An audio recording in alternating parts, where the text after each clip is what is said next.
Parfois, la rencontre se fait au détour d'une messe, d'une cérémonie ou d'un mariage. Deux regards se croisent et l'histoire commence. Ça, on l'a déjà dit. Mais souvent, ça peut aussi arriver l'intervention d'une main tierce. Une tante mariée dans un autre village remarque une jeune fille exceptionnelle, respectueuse, travailleuse, serviable. Elle pense alors à son neveu resté au village et discrètement, elle va approcher la jeune fille sans prévenir son père. Le plus souvent, la maman de la fille est complice et elle va lui dire: j'ai un neveu, il est brave, c'est un bon chasseur, il est bien élevé, tu devrais faire sa connaissance. Et si la fille ne refuse pas, la tante envoie alors le message au garçon: ici, j'ai trouvé une perle. Je pense avoir trouvé l'épouse qu'il te faut.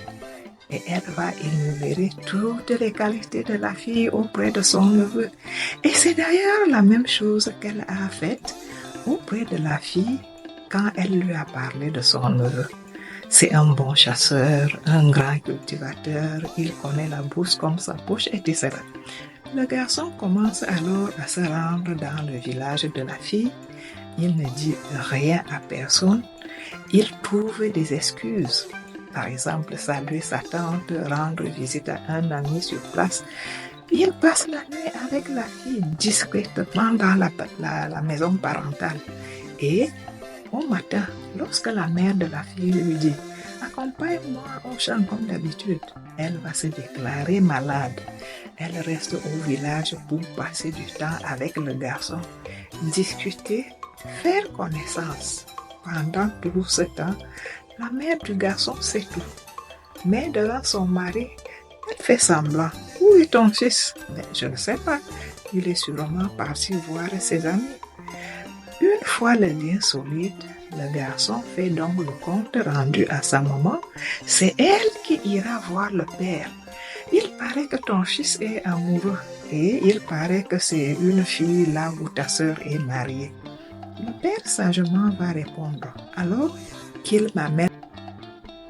Le garçon va retourner donc dans le village de la fille, mais cette fois il ne revient pas seul.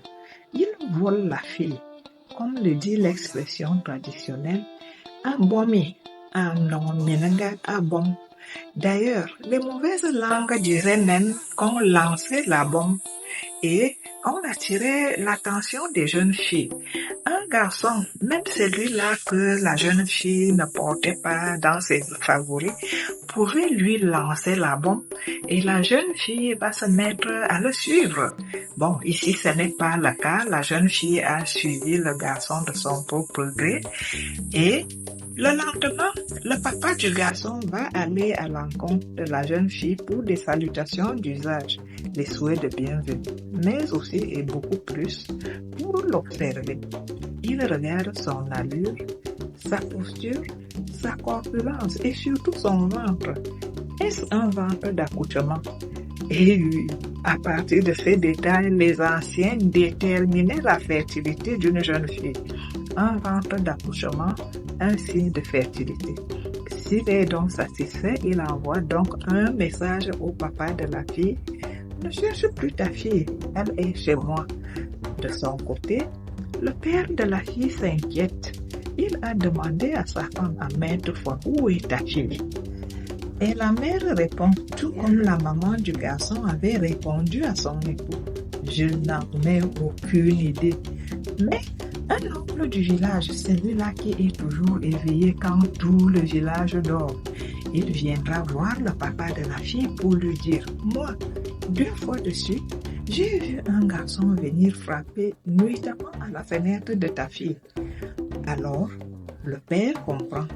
Il sait qu'on a pris sa fille à bon et il va aller à la recherche de sa fille à Ibengwa.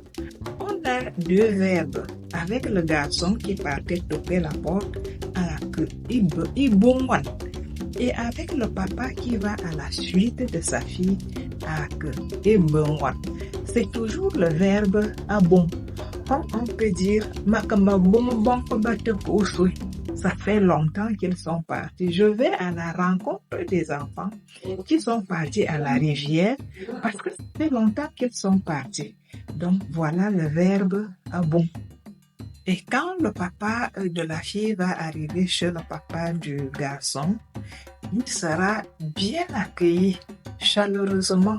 On boit un peu, on rit, on se salue. On sait qu'un jour viendra où les familles vont officiellement entrer en scène. Ainsi commence le mariage coutumier, dans le silence, la discrétion, les regards complices et les gestes pleins de sens. Car avant que les familles ne parlent, les cœurs et les anciens tracent déjà la voie. Ce que la main gauche cache, c'est finalement la main droite qui finit par le bénir. Merci d'avoir regardé cette vidéo. Dans la prochaine épisode, les présentations officielles, quand les familles entrent donc dans la danse. Maintenant, pour finir, likez cette vidéo si ça vous a plu. Abonnez-vous pour nous encourager. Rejoignez-nous en commentaire. À bientôt.